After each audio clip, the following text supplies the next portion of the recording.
Good evening and thank you for joining us. I'm Elle Dicka. Cordell Wright is away from the desk tonight.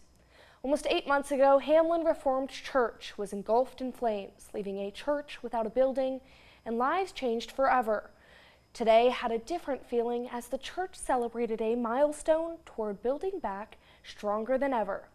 Parker Brown was there and brings us our top story. The Hamlin Reformed Church has been through a lot. It wasn't that long ago that a tornado ripped through Castlewood and a fire took out their building. Now, through the resiliency of that congregation and their faith, hope, and trust in God, they were able to break ground today on a new building. With shovels in the ground and prayers answered, a crowd gathered at the site of the former building to break ground on a new one. Rain made the new site too muddy for the gathering, but it provided reminders of where they were and how far they've come. I tell my congregation every week, He's God and I'm not.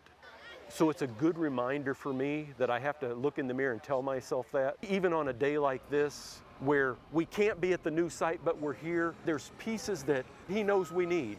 In a time of need, the right people were there at the right time. It was a months-long process figuring out each step to get a new building. Harm Hilverse moved to the Midwest from California, and as a construction manager, the timing was perfect. I had no intention of being here, but God did, and I'm just following along with where He's leading me. Right now, this seems like the place to be able to help out and use my experience to build another church for this family here.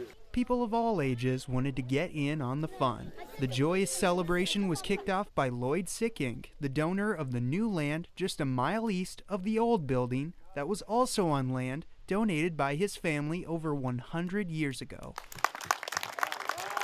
For Lloyd to very quickly come and say, this matters that much, we have land, it just reminds us not only of family roots, but faith roots. Faith roots that have grown over a century, withstood many trials, and will continue to grow with another generation at a new site. These are just moments that I say, God is really good, and I really enjoy the blessing of soaking up moments when I know that God put stuff together and we're okay. In Hamlin, Parker Brown, Dakota News Now.